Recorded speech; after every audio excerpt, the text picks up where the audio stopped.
खंडाळे वाड्यातील रहस्य, एक पूर्ण मराठी गूढ कथा. प्रकरण 1. गणपती विसर्जनाची रात्र. सातारा जिल्ह्यातील वाई तालुक्यातील खंडाळे हे एक छोटेसे गाव, कृष्णा नदीच्या काठी वसलेले, सुमारे 600 लोकवस्तीचे. गावात 3 मोठमोठी कुटुंबांचा दबदबा, खंडाळे, पाटील आणि देशमुख. या तिघांचे वाडे गावाच्या मध्यभागी जणू एकमेकांवर नजर ठेवत उभे आहेत. यावर्षीच्या गणपती उत्सवाला खंडाळे वाड्यात विशेष तयारी होती. घराचे प्रमुख 70 वर्षांचे भाऊसाहेब खंडाळे यांनी गावातून मुंबईला गेलेल्या सर्व माणसांना बोलावून आणले होते, कारण त्यांच्या 50व्या लग्नाच्या वर्धापन दिनाचा सोहळा. पण गावकऱ्यांना माहीत होते, हा फक्त सोहळा नव्हता. भाऊसाहेब आपल्या मृत्यूपत्रात कोणाला किती वाटा देणार हे जाहीर करणार होते. अरे बाबा, 70 वर्षांचे झालो, आता या जगात काय करायचे? भाऊसाहेब त्यांच्या मोठ्या मुलाला संजयला सांगत होते. सोमवारच्या रात्री विसर्जनानंतर मी माझा निर्णय जाहीर करीन. सगळे एकत्र असतील. संजय 45 वर्षाचा, मुंबईत कॉन्ट्रॅक्टरचा व्यवसाय करणारा. चेहऱ्यावर चिंता स्पष्ट दिसत होती. बाबा, पण अचानक असे का? आपण मिळून बसून चर्चा करू शकतो ना? चर्चेला काय आहे? भाऊसाहेब रागाने म्हणाले. मी जे ठरवले ते होणार. वाड्याची, शेतीची, बँकेतल्या पैशांची सगळी माहिती सोमवारी मिळेल तुम्हा सगळ्यांना. वाड्यात या सोहळ्यासाठी 11 माणसे जमली होती. 1. भाऊसाहेब खंडाळे, 70 वर्षांचे, घरातील कर्ते मनुष्य, जमीनदार, निर्णायक स्वभाव. 2. अनुसूयाबाई खंडाळे, 68 वर्षांच्या, भाऊसाहेबांची पत्नी, शांत, सर्वांना सांभाळणारी. 3. संजय खंडाळे, 45 वर्षाचा, मुंबईत कॉन्ट्रॅक्टरचा व्यवसाय करणारा, कर्जात बुडालेला. 4. माधुरी, 42 वर्ष, संजयची पत्नी, हुशार, हिशेबात तरबेज. 5. राहुल खंडाळे, 40 वर्ष, पुण्यात सॉफ्टवेअर इंजिनियर, शांत. 6. प्रिया, 38 वर्ष, मुंबईची मुलगी, गावाकडची भाषा संस्कृती समजत नाही. 7. आशा खंडाळे, 43 वर्ष, एकुलती एक मुलगी, विधवा, 2 वर्षापूर्वी नवऱ्याचा अपघातात मृत्यू. 8. विकास, 18 वर्ष, कॉलेजमध्ये, बंडखोर स्वभाव. 9. रामदास काका, 75 वर्षांचे, भाऊसाहेबांचे धाकटे भाऊ, जमिनीच्या वाट्याबद्दल तक्रार. 10. गोविंदराव, 55 वर्षांचे, जुना नोकर, वाड्यात राहतो, सगळ्यांना माहीत आहे. 11. पार्वतीबाई, 50 वर्षांच्या, स्वयंपाकीण, गोविंदरावाची बायको. आणि एक बाहेरची व्यक्ती, 12. खरे साहेब, 65 वर्षे, निवृत्त पोलीस इन्स्पेक्टर, गावात वास्तव्य, भाऊसाहेबांचे जुने मित्र. विसर्जनाची रात्र होती. गणपती बापांना नदीपर्यंत नेण्याची तयारी सुरू होती. संपूर्ण गाव रंगात आले होते. ढोल ताशांचा आवाज, गणपती बाप्पा मोरया, पुढच्या वर्षी लवकर या, यांचे नारे. वाड्याचा मोठा दरवाजा उघडा होता. देव वरांड्यावरून उचलला. संजय, राहुल, विकास आणि गावातील 4 तरुण मुले देवाला खांद्यावर घेऊन निघाली. बाकीचे सर्वजण मागून. अरे, मी पण येतो का? रामदास काका म्हणाले. काकांनी येऊ नका, अनुसूयाबाई म्हणाल्या. वय झालंय आता. तुम्ही आणि भाऊसाहेब इथेच राहा. मग मी? आशाने विचारले. तू जा, भाऊसाहेब म्हणाले. विकासला सोबत हवी असेल तर? मिरवणूक निघाली.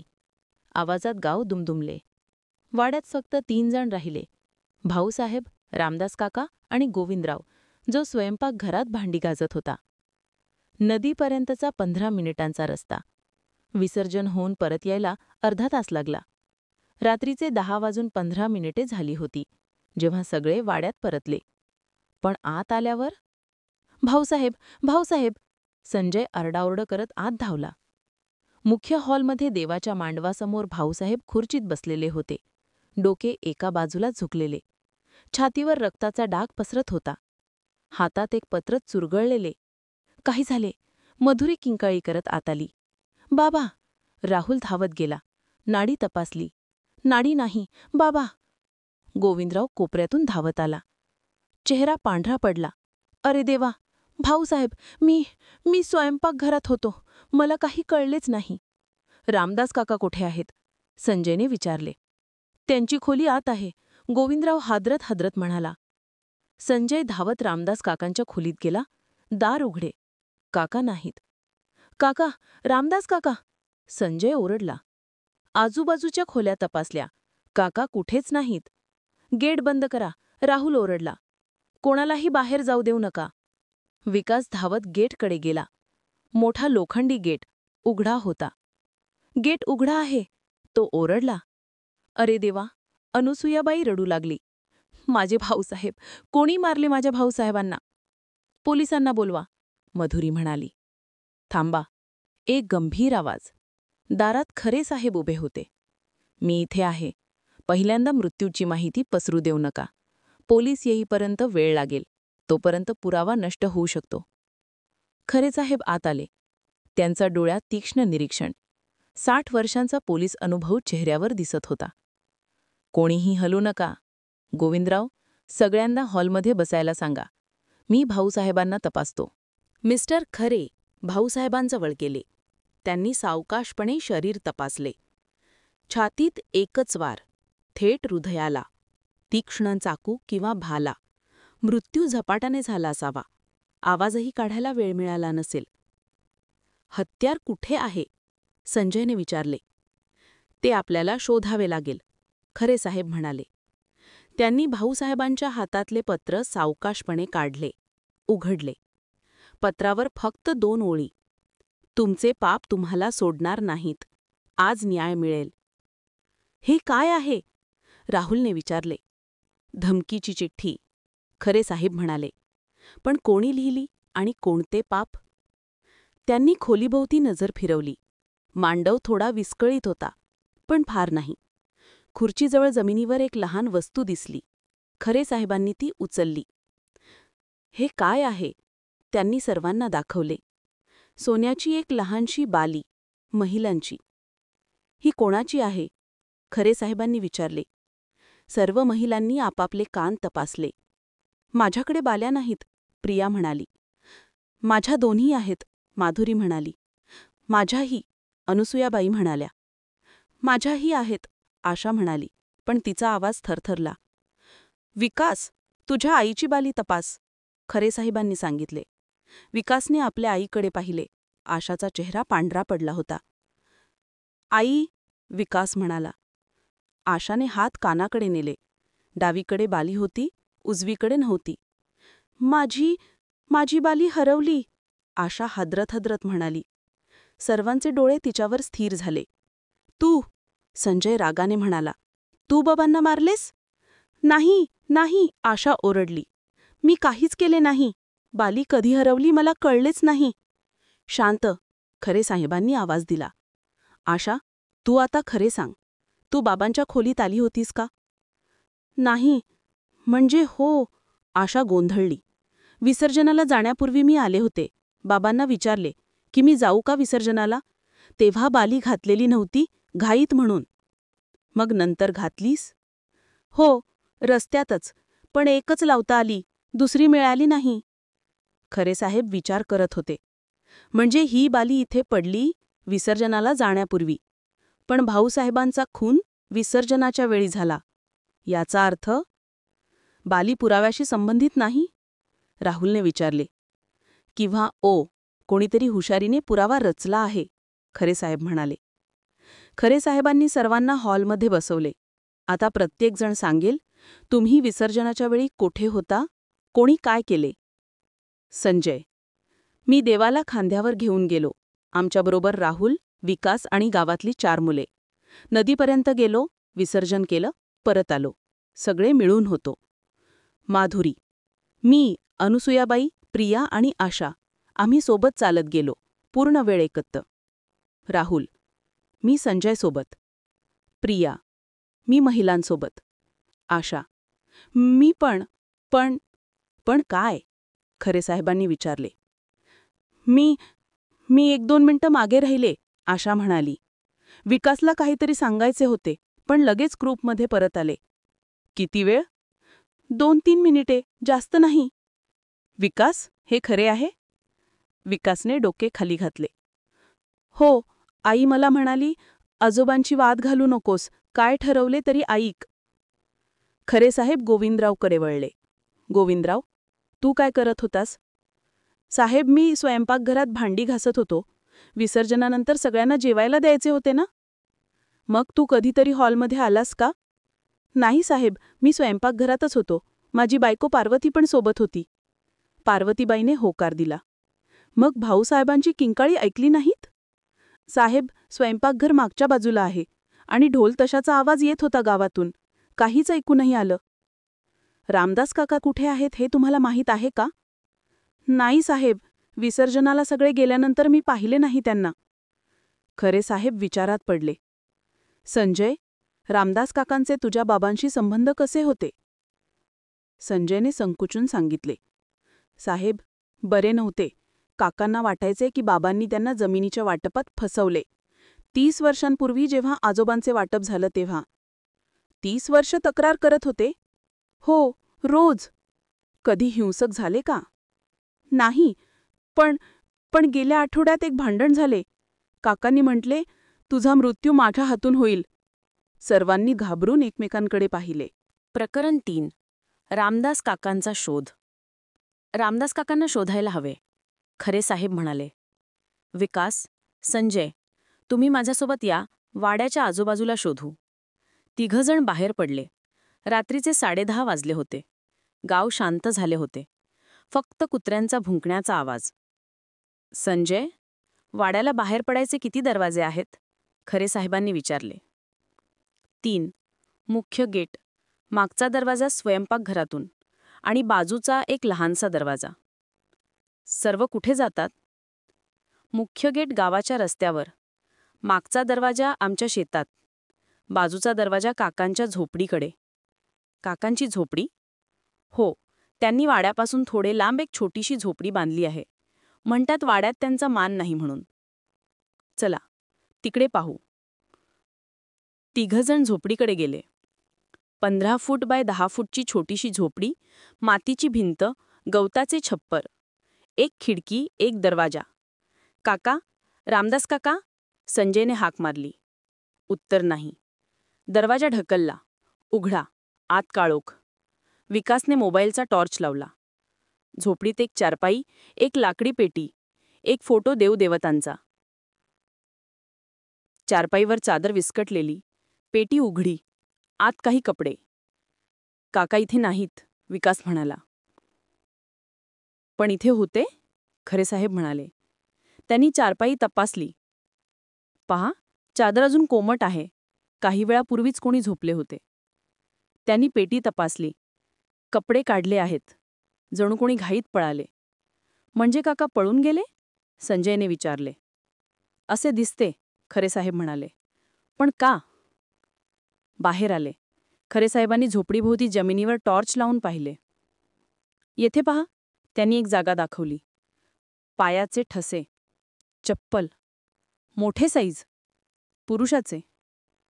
ठसे झोपडीपासून दूर जात होते, अंधारात. हे ठसे शेतांकडे जातात, संजय म्हणाला. तिकडून गावाबाहेर जाता येते. म्हणजे काकांनी खून करून पळ काढला? विकासने विचारले. किंवा भयभीत होऊन पळाले, खरे साहेब म्हणाले. दोन्ही शक्यता आहेत. वाड्यात परत आले. सर्वजण आतुरतेने वाट पाहत होते. रामदास काका मिळाले नाहीत, खरे साहेब म्हणाले. त्यांची झोपडी रिकामी. पायाचे ठसे गावाबाहेर जात आहेत. म्हणजे काकांनी केले? माधुरी म्हणाली. मी नेहमी म्हणाले, त्यांचा राग एकदा फुटेल तर. थांबा, खरे साहेब म्हणाले. अजून काही निश्चित नाही. आधी सर्व पुरावे तपासू. काय पुरावे? काका गायब, बाबा मेले, काकांची धमकी, आणखी काय हवे? धीर धरा, खरे साहेब म्हणाले. पोलिसांना कळवू. पण त्याआधी मी वाड्याचा तपशीलवार तपास करतो. त्यांनी सर्वांकडे पाहिले. एक गोष्ट सांगा, भाऊसाहेब मृत्यूपत्राबद्दल काही माहिती आहे का? सर्वत्र शांतता पसरली. नंतर अनुसूयाबाई म्हणाल्या, भाऊसाहेब काही बोलत नव्हते, पण त्यांनी वकिलाला बोलावून काहीतरी लिहून ठेवले होते. सीलबंद लिफाफा त्यांच्या खोलीत आहे. तो लिफाफा कुठे? त्यांच्या अलमारीत. चाव्या त्यांच्याजवळ. खरे साहेबांनी भाऊसाहेबांचे खिस्से तपासले. चाव्या मिळाल्या. अलमारी उघडली. आत कपडे, कागदपत्रे आणि एक मोठा तपकिरी लिफाफा. अंतिम इच्छापत्र लिहिलेले. हा उघडू का? खरे साहेबांनी विचारले. उघडा, संजय म्हणाला. आता तर काही गुपित नाही. खरे साहेबांनी लिफाफा उघडला. आत हस्तलिखित कागद. भाऊसाहेबांचे लेखन. त्यांनी मोठ्याने वाचले. मी भाऊ विठ्ठल खंडाळे, मी माझ्या संपूर्ण मालमत्तेची वाटणी खालीलप्रमाणे करतो. 1. वाडा आणि 5 एकर जमीन. आशा खंडाळे, माझी मुलगी. 2. मुंबईतील फ्लॅट आणि 10 लाख रुपये. संजय खंडाळे, मोठा मुलगा. 3. पुण्यातील प्लॉट आणि 10 लाख रुपये. राहुल खंडाळे, धाकटा मुलगा. 4. 5 लाख रुपये. रामदास खंडाळे, माझा भाऊ. 5. 2 लाख रुपये. गोविंदराव, नोकर, जीवनभर सेवा केली. आशा विधवा आहे. तिला आणि विकासला घर हवे, म्हणून वाडा त्यांच्या नावे. संजय राहुल नोकरीत स्थिरावले आहेत. त्यांना फारशी गरज नाही. माझा मृत्यू झाल्यानंतर ही वाटणी लागू होईल. स्वाक्षरी भाऊ विठ्ठल खंडाळे. दिनांक 15 सप्टेंबर 2025. मृत्यूपत्र वाचून झाल्यावर सर्वत्र शांतता पसरली. संजयचा चेहरा रागाने लाल झाला. काय, वाडा आशाला? आम्हाला फक्त फ्लॅट आणि 10 लाख? माधुरी देखील रागात होती. आम्ही मुलं आहोत, वाडा आमचा हक्क. राहुल शांत होता, पण त्याच्या चेहऱ्यावर निराशा. आशा रडू लागली. मला काही नको होते. मी म्हटलं होतं बाबांना, पण त्यांनी ऐकले नाही. थांबा, खरे साहेबांनी आवाज दिला. संजय, तुला हे मृत्यूपत्र माहीत होते? नाही, संजय ओरडला. बाबांनी काहीच सांगितले नव्हते. राहुल, मलाही नाही. आशा, मला थोडी कल्पना होती, आशा म्हणाली. बाबा म्हणाले होते तुला आणि विकासला मी पाहीन, पण मला वाडा द्यावा हे माहीत नव्हते. खरे साहेब विचार करत होते. म्हणजे या मृत्यूपत्रामुळे प्रत्येकाला प्रेरणा मिळते, माधुरी म्हणाली. संजय राहुल वाड्यासाठी, रामदास काकांना फक्त 5 लाख मिळतात म्हणून. पण काकांना मृत्यूपत्र माहीत होते का? खरे साहेबांनी विचारले. बाबा त्यांनाच सांगितले असावेत. बाबा काकांना आठवडाभर नव्हते बोलत. प्रकरण 5. दुसरा मृतदेह. नदीच्या काठी दगडांवर एक शरीर पडले होते. कपडे भिजलेले, चेहरा खाली. वळवा, खरे साहेबांनी सांगितले. दोघांनी शरीर वळवले. काका, संजय ओरडला. रामदास काका. खरंच रामदास काका होते, मृत. खरे साहेब त्यांच्या जवळ गेले. शरीर तपासले. डोक्याला मार, बोथट वस्तूने, खूप रक्त गेले. मृत्यू काही तासांपूर्वी झाला. म्हणजे? राहुलने विचारले. म्हणजे रामदास काकांनी भाऊसाहेबांना मारले नाही. पण काका पळाले, झोपडी रिकामी. हो, खरे साहेब म्हणाले. पण कदाचित ते भयभीत होऊन पळाले. आणि कोणीतरी त्यांचा पाठलाग करून त्यांनाही मारले. कोणी? तोच खरा खुनी. सर्वांना भलताच काटा आला. म्हणजे खुनी अजून मुक्त आहे? विकासने कुजबुजत विचारले. हो, खरे साहेब म्हणाले. आणि वाड्यातच आहे. पोलीस आले. दोन्ही मृतदेह त्यांनी ताब्यात घेतले. पोस्टमॉर्टमसाठी पाठवले. खरे साहेब पोलीस इन्स्पेक्टर जोशींना भेटले. जोशी साहेब, मला अजून थोडा वेळ द्या. मी हे प्रकरण सोडवतो. खरे साहेब, तुम्ही निवृत्त आहात. पण प्रकरण सोडवण्याचे कौशल्य अजून आहे. विश्वास ठेवा. जोशी इन्स्पेक्टर मान्य झाले. ठीक आहे, पण 24 तास. त्यानंतर आम्ही घेऊ. खरे साहेब वाड्यात परतले. सर्वजण थकलेले, घाबरलेले. सर्वांनी झोपा, खरे साहेब म्हणाले. मी रात्रभर विचार करतो. पण कोणाला झोप लागणार होती? सकाळ झाली. खरे साहेब अजून विचारात होते. त्यांनी सर्व पुरावे परत तपासले. 1. आशाची बाळी, खुनाच्या जागी. 2. चंदनाचं तेल, जमिनीवर. 3. धमकीची चिठ्ठी, स्वच्छ लेखन. 4. मृत्यूपत्र वाडा आशाला. 5. रामदास काकांचा खून भाऊसाहेबांनंतर. काहीतरी जुळत नव्हते. गोविंदराव, खरेसाहेबांनी हाक मारली. हो साहेब. तू म्हणालास विसर्जनाला सगळे गेल्यावर तू स्वयंपाकघरात होतास. हो साहेब. स्वयंपाकघरातून हॉल दिसतो? नाही साहेब, भिंत आहे. तर तुला काही दिसले नाही, ऐकू आले नाही? नाही साहेब. थांब, खरेसाहेब म्हणाले. स्वयंपाकघरात एक छोटी खिडकी आहे, ती हॉलच्या बाजूला. गोविंदरावचा चेहरा पांढरा पडला. त्या खिडकीतून काही दिसलंय का? खरेसाहेबांनी कडक आवाजात विचारले. साहेब मी खरं सांग. गोविंदराव हादरला. साहेब, मला काहीतरी दिसलं, पण मी विश्वास ठेवला नाही. काय दिसलं? एक सावली. कोणीतरी हॉलमध्ये आले. भाऊसाहेबांजवळ, पण अंधारात काही स्पष्ट दिसलं नाही. ती सावली पुरुषाची की स्त्रीची? साहेब, ती लहानशी दिसली, स्त्रीची असावी. सर्वांचे डोळे महिलांकडे वळले.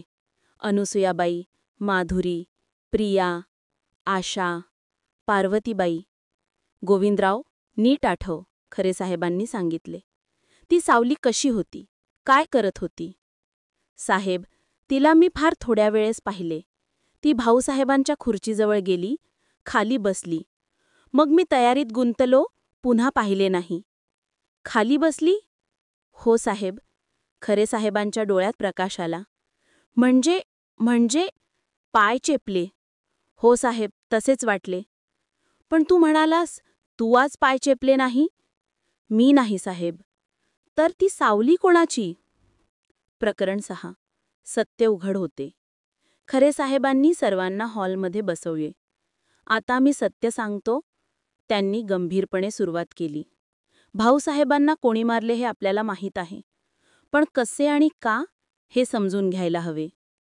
त्यांनी सर्वांकडे पाहिले. सर्वप्रथम रामदास काकांनी केले नाही, ते स्वतःच बळी आहेत. त्यांना कोणी मारले कारण ते काहीतरी पाहिले किंवा त्यांना दोषी ठरवायचे होते.